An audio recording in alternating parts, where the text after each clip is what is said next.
Training the way you hunt will make hunting easier, and rucking is certainly a great way to boost hunt-specific conditioning. But is social media giving you information that might promote injury instead of higher levels of strength and conditioning? Coach Brian Austin of the Beast Mode Archery Challenge and owner of GFB Fitness develops events and programs for Western hunters and archers. And he knows a thing or two about rucking. As you're going to see as you listen to this episode, it's one part science and one part art. Are you ready to learn how to create a rucking program you can customize to your specific needs? Episode 4 of the Fit to Hunt podcast starts now.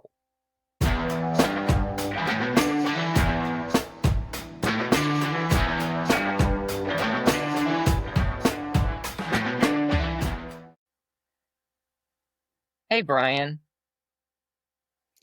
Hi, Jeremy. How many 80-pound rucks should I go on this week? Probably 80. Why is this a thing? Talk me through this, man. I don't understand. Yeah, rucking has really caught wind, and it's the thing to do now. You have your go ruck people, you have folks that just want to go for a hike, and then you have your hardcore hunters, which is where we fall into. Not necessarily hardcore hunters, but folks that are anywhere from going to the mountains, chasing elk, or maybe even doing some, mobile deer hunting.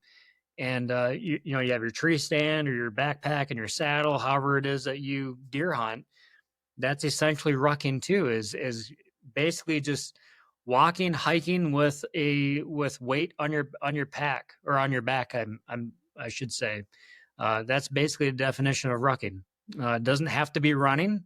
It can just be walking.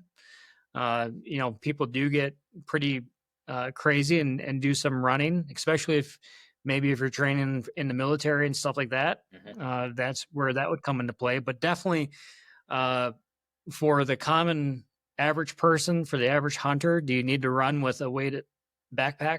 No, you probably shouldn't be, actually. So starting this, right? I mean, I work with a lot of clients of varying fitness levels.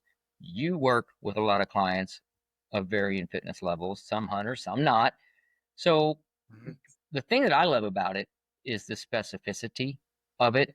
You can ride an upright bike, but I don't think it translates quite as well to whatever. I mean, I even talk to turkey hunters about it because they're carrying packs too. It's not the same, but it's a lot of hiking. Right.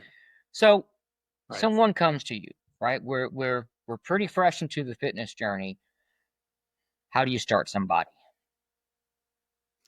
Yeah, so I'm glad you said that, because I have clients that aren't into hunting, aren't really into anything really outdoorsy. And rucking is something that I prescribe to them because it's basically they're walking anyways, right? So why not throw a light backpack on and maximize, just your daily walks? So where to start with that? I typically say let's start with around 10% of your body weight for a backpack. Now that varies. If you have a very petite woman, maybe a little less. If you have a man who's 300 plus pounds, again, maybe less, because you already have that body weight that you're carrying around. So there are the extremes that you got to watch out for. But for the average person has been exercising, that's in decent shape, that maybe doesn't have any joint issues, any back issues, anything like that, 10% is a very easy number to start with. So we're looking at 10 to 20 pounds for most people, maybe 25 pounds for most people to start with. And that's a very, very good weight to start with, just a nice, easy walk. And then you can go up from there, but really it comes down to, why is it that we're doing this, right? What are our goals? Is it the stay-at-home mom who's doing it just for fitness, or are we talking about a guy that's training for a backcountry elk hunt, right? Sure. Two totally different avenues and paths that we have to go down there with in terms of rucking and how far we're going to take our rucking protocol for those two different people. So depending on your listeners right now, it could be across the board, but I'm assuming they're probably some type of a hunter or into the outdoors and stuff like that. So yeah, so that 10% would be where I would start. And then if that's easy, we can progress very quickly into a heavier weight. But I think there's a weight, there's a time where it becomes we're not getting any, what's the saying I'm trying to think? It's beyond the results that we're going to get. The work that we're putting in, it doesn't really, once you get to a point, it doesn't matter how much more we do. Sure. So that 80-pound ruck that you're talking about, if you're never going to have a purpose to have 80 pounds on your back, then why are you putting yourself through that and risking, joint damage, tendon? Really, the thing that we have to watch out for is not necessarily muscles; it's the tendons that connect our muscles or bones that take the kind of the excess that beating when we have a heavy weight. So, yeah, so I would say the 80 pounds is not needed unless we're actually training to maybe haul out an elk or a moose or a bear or something like that. One thing, and so I've had the pleasure of being at 3 of your events through Beast Mode Archery Challenge, and one of the things that really shocked me and getting to know you better and talking with you is that you've told me that I can't remember exactly how many, but you might only go on 6 to 8, maybe max pack training rucks a year. And I found that to kind of be startling because someone that was kind of getting into that, Instagram makes me believe that if I don't have a loaded pack every time I'm going out, then I won't be ready for the mountains. And you've kind of shed some light on that. You actually talk about different training methodologies or reasons for why this weight might be this versus that. Talk more about kind of how you split your protocols up a little bit. Yeah. So for I'll just use myself for example. Somebody that elk hunts that is going to spend a week or two, in the mountains elk hunting. I do a lot of mobile whitetail hunting here in Wisconsin, so it's all public land. I'm hiking in, at least a half mile, if not maybe 2 miles. So that's kind of and then obviously this is my career and this is what I do. So it's I might do it more than the average hunter. So, but yeah, so most of my rucks are going to be under 40 pounds. Okay. The majority of my training will be under 40 pounds. As we get closer to the season, and also it depends too on what type of elk hunt I'm doing. Mm-hmm. Am I doing a backcountry hunt or am I truck camping? Am I basically being mobile and hunting from my truck? If I'm hunting from my truck, then all I need is a day pack. And really that's going to be really under 30 pounds. Even if I have a spike camp in there, it's less than 30 pounds for what I need for a 2-day, a 2-day hunt away from the truck. Okay. If I'm doing a backcountry hunt, now we're talking about having some more serious weight because now you got to pack in all your food. Let's say you're going to be in there for 5 to 6 days. You're very realistically going to have a pack that's around 60 pounds. Sure. So if I'm doing a hunt, if I know I'm going to do a hunt like that, I'm going to have some 60-pound hikes, probably starting late July through August, and then early September is when I'm going to start and upping that weight to be that 60-ish pounds or whatever I think my weight is going to be for my pack end. Right.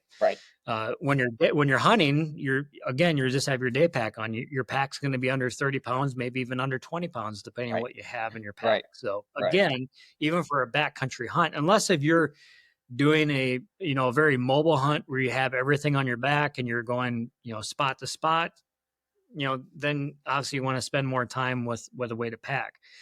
But really, when it comes down to that heavy pack, that heavy load, that 80 plus pounds, and sometimes I even do, when I go over 80 pounds, it's typically not 80 pounds. It's typically 100 to 120 pounds is my heavy load. Okay.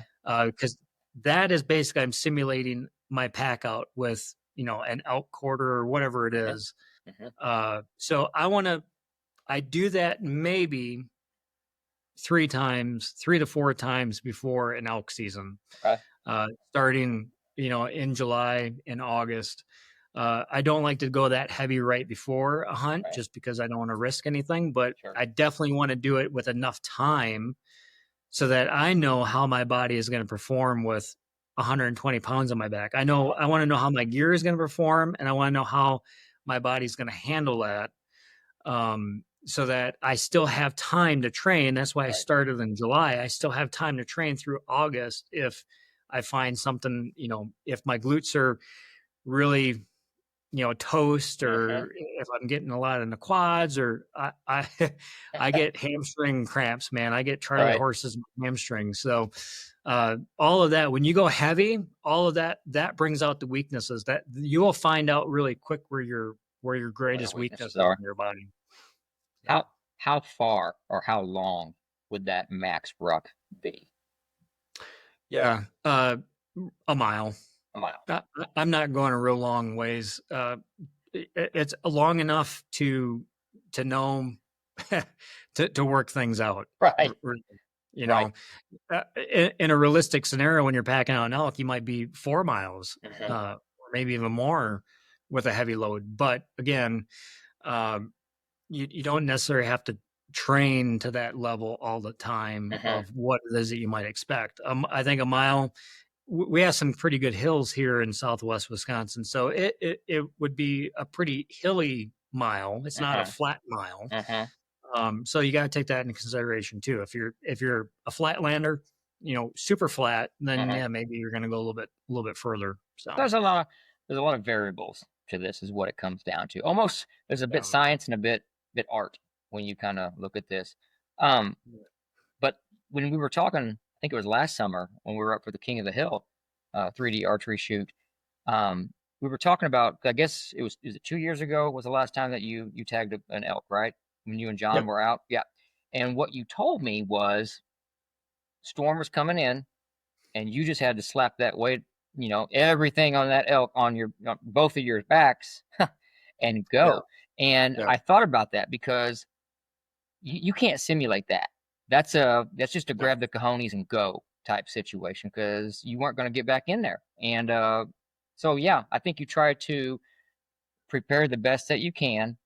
But Mhm. as you were describing that, you know, to do an 80-pound or a max ruck every time would be like, and gosh, I don't do this anymore. Those were miserable days when I was running half marathons, but that would be like me going out and running a half marathon every day. And Yep. I'm going to break. Knees are going to break, hips are going to break, something's going to break. But changing the variables, changing the durations, changing the pack, that, what you mentioned, day pack is 25 to 30 pounds, that's what I focus a majority of my training on, and Mhm. then I'll have a couple of the heavies that I throw in there. So I thought that was fantastic advice. So that's someone that's, well, maybe not someone that's new. We started with someone that's new. Right. What about this hunter, this guy or girl that's more seasoned, right? Does this prescription change at all for them, or do they have the ability to go a little harder?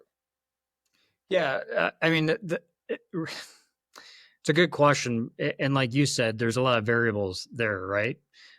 For somebody that is assuming that they're a seasoned hunter and a seasoned person that spends a lot of time with their with a pack Mm-hmm. on their back, uh, then probably the volume we could look at increasing, not necessarily the amount of weight, but Mm-hmm. maybe the amount of volume that they're doing in a week or in a 2 week time period, where out of 2 weeks, maybe they're spending 9 days, 9 out of the 14 days with a pack on their back for their training, Okay. right? Whereas somebody that's not so seasoned, maybe it's 6 to 7 days in a 2 week time period that they're spending with a pack on their back, and then obviously the frequency of, rather it be a heavier weight, right, or a faster pace, Mm-hmm. those can be closer together for somebody that is seasoned compared to somebody that is not, doesn't have the experience, they need to have a little bit more break time in between there. And even that goes even for people that are seasoned, like this time of the year where typically a lot of people haven't been rucking that much Right. unless they've been training for one of our events that's coming Right. up sooner than what hunting season is. Right. All right. Right. So then like right now it'd be something that even people that are seasoned, that are hardcore hunters, would want to, build into that so that they don't develop any issues, plantar fasciitis, anything, any of that overuse stuff that, rucking, having weight on your back puts Mhm. more pressure on all of that stuff from your Mhm. feet to your ankles, to your knees, to your hips, all that stuff. So you can develop, any of that inflammatory response Right. in the soft tissue. So, And it sounds to me, just what little experience I have, and even coming up to your events and doing some rucking with you, packs are important. mhm. Yeah, very much so. The boots are the number one thing, right? Yeah. Boots is the first thing that can ruin a hunt. Mhm. The second thing is a pack. Right. And I've had this because my very first elk hunt, I had a pack that wasn't. It was a quote unquote an elk pack, Mhm. but it wasn't a great pack. Right. And I just remember all the weight being on my shoulders the entire time, and nothing was on my hips. Mhm. And my traps were just on Oh, fire. it's Like they aching. were Right. like I could barely touch them and they would hurt. Right.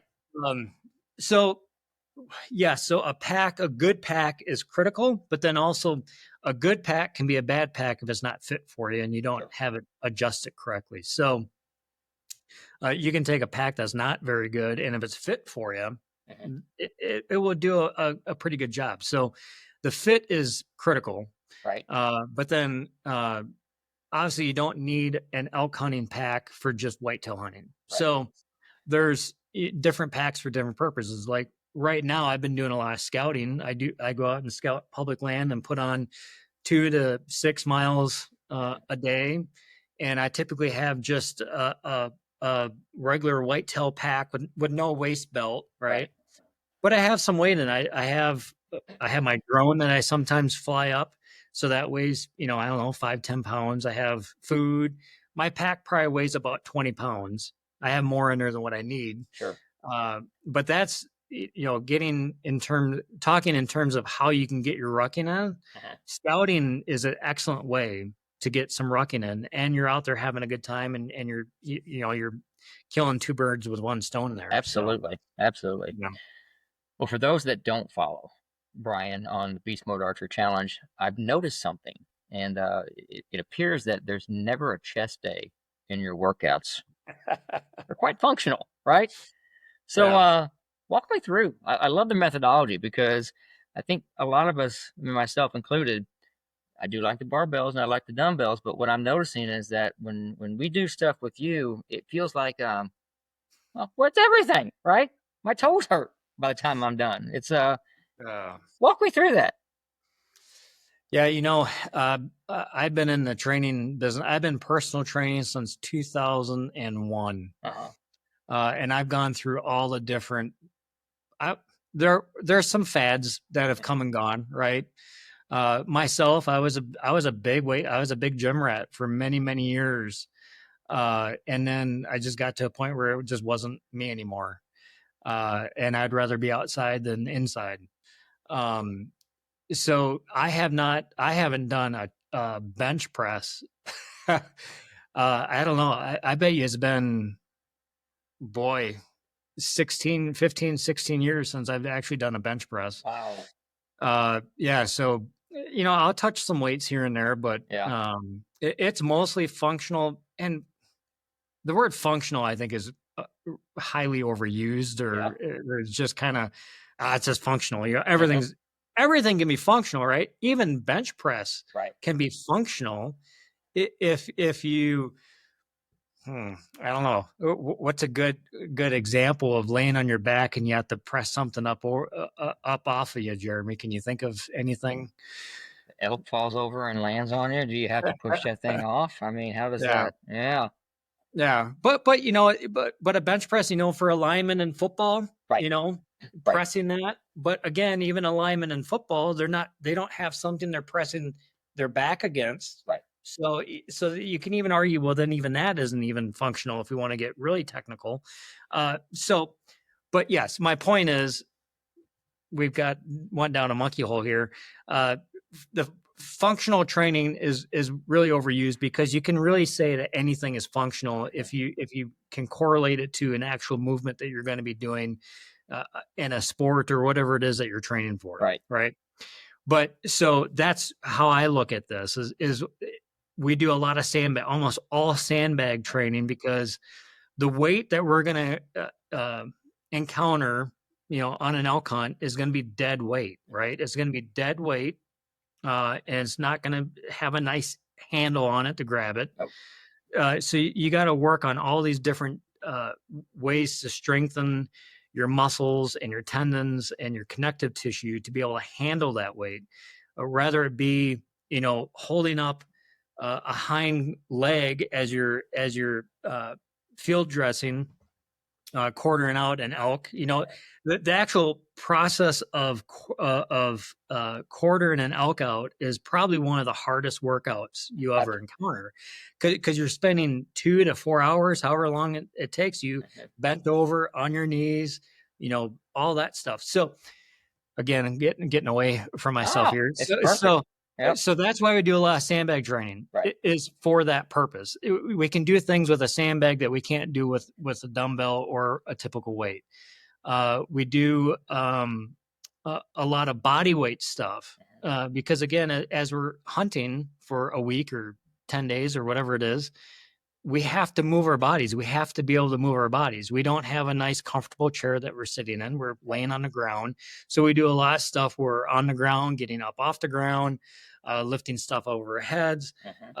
We're putting our packs on every day, multiple times a day. We're lifting that pack up depending on how heavy it is. So again, all that comes down to the purpose of why we are training with our backpacks and a sandbag. Right. And then here in Wisconsin and where you are, we're hopefully going to be dragging a deer out.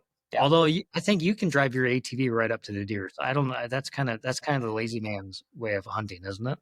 I can, but I don't. I mean, there's. Okay. All right. Yeah. But so we do a lot of sled stuff. That's where I was heading to this. Is we do a lot of sled drags, because where I hunt, I might be dragging a deer out a mile or 2 miles. Right. So to get ready for that, every year we have people, I'm sure it's the same way down in Missouri. Every year during deer season, there's people that pass away from heart attacks and different issues because they're exerting themselves more than what they have all year long. So. Right. But what I've noticed, though, in like the BMAC games, which has a lot of, again, I'll use the word functional, because in my mind, when I see functional, it's doing things that translates. When I train wrestlers, for example, we're doing movement patterns that translate.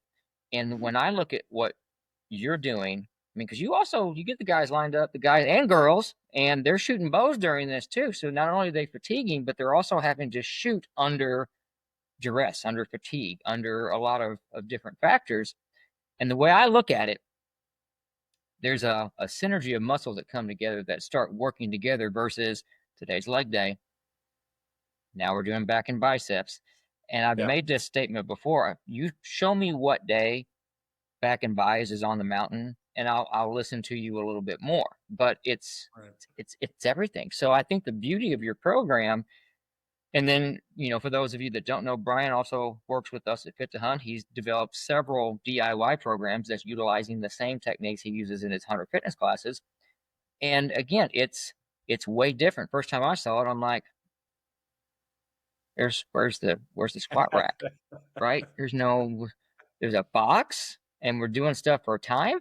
But again, even like with the Flatlander program, people in Florida are taking it, and they're like, oh my God, this is great. I'm like, I love it. So fantastic. Brian, you got an event coming up. Talk about that, and then let's talk a little bit about the summer events too before we get out of here. Yeah, you bet. So the event that's coming up, we're less than 4 weeks away. It's April 26th, I believe, up here at Tyrrell Basin Ski Resort, and it's called the Beast Mode Endurance Archery Challenge. So this is our 8-hour endurance event. And it's in April for a reason. April up here kind of mimics the weather that you would have in October or November. It could be raining, it could be snowing, it could be whatever. It could be any of that stuff. Last year is actually 85. So a lot of folks had a lot of Charlie horse showed up for a lot of people. But so it's 8 hours, and the objective is to complete as many laps as you can in that 8 hours. And then on each lap, there are targets you have to shoot. And then if you shoot the vitals, and it's pretty easy, you just got to get in the vitals, right? A kill shot, you get to go on. No penalty. If you hit a body or a miss, there's a physical challenge you got to do. And last year it was a sled drag for the one, probably around a 200-yard sled drag, and it's about 100 pounds. And then the other one was just an extra hill climb that they had to do. So this year we're going to have 3 targets this year on each lap. So we're going to throw in a farmer carry for one of the challenges as well too. So that's going to be new for this year. But basically the person that has the most amount of laps in that amount of time, that's how we declare the winner. And there's people that can go the whole time without shooting any penalties. And then, last year there was a couple guys that I think almost on every target they had to do the penalties. So, and that not only does it physically exhaust you, it mentally, gets at you, and then it takes a lot of time. I mean, these challenges, they're not just like a 30-second or a minute long. I mean, they take 5, 10 as the day goes on. As you get more tired, it might take 15 minutes to perform.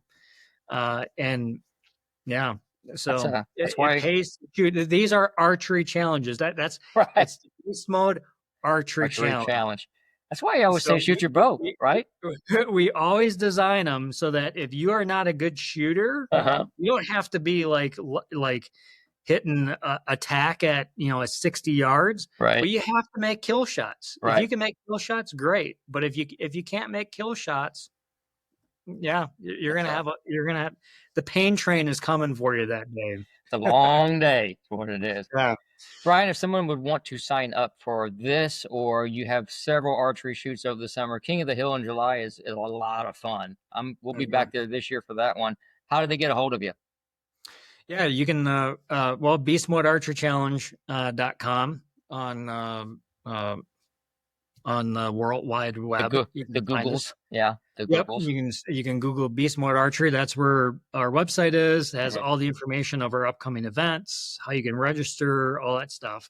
Oh, I do want to mention for the endurance event. I know it's coming up here pretty quick, but you can do it as a team. You don't have to do it solo. You can do it as a 3 or 4 person team, and only one person on the team has to be able to shoot a bow. So we have some teams that they have friends that like to backpack and are into this kind of stuff, but they're not into archery. So you can put together a team, and only one of you has to be able to shoot a bow. So I wanted to throw that out there. But yeah, so beastmodearcherychallenge.com. You can find us on Instagram, Beast Mode Archery, Facebook, Beast Mode Archery on Facebook. If you want to see kind of what I do for training, I post most of that on the GFB Outdoors on Instagram. So it's GFB as in Get Fit with Brian Outdoors. So that's where I post a lot of our hunter fitness, some highlights from our classes and stuff like that. So awesome, man. Well, you do a great job with it, and we look forward to it every year. So I'll see you for sure in July, because we'll be back up there. But thank you for coming on tonight. I always appreciate it, and man, have a great night. I appreciate it, buddy. Thanks for having me on. So we have used and recommended Wilderness Athlete supplements for the better part of 10 years now. Great products, great people. It's a brand that, you just want to talk about it. And they feel the same about the mission of Fit to Hunt. And I'm pretty excited to announce that Wilderness Athlete is now the sponsor for the Fit to Hunt podcast. And we are so grateful for their support. In future episodes, look for more info on their products, the products that we use personally and with our clients to get healthy, perform better in the field, and stay fit to hunt. Brian is not just a great coach, but he's also become a great friend. And like we always say, when you surround yourself with great people, positive things happen. So do yourself a favor. Check out the Beast Mode Archery Challenge website and consider one of their events. I'm going to tell you, you will not be disappointed. And at their events, you are going to most definitely surround yourself with great people. We hope you enjoyed this episode and have a better idea on how to begin and build a rucking program that fits your needs. Thanks for listening, my friends. Have a great day, and as always, you stay fit to hunt.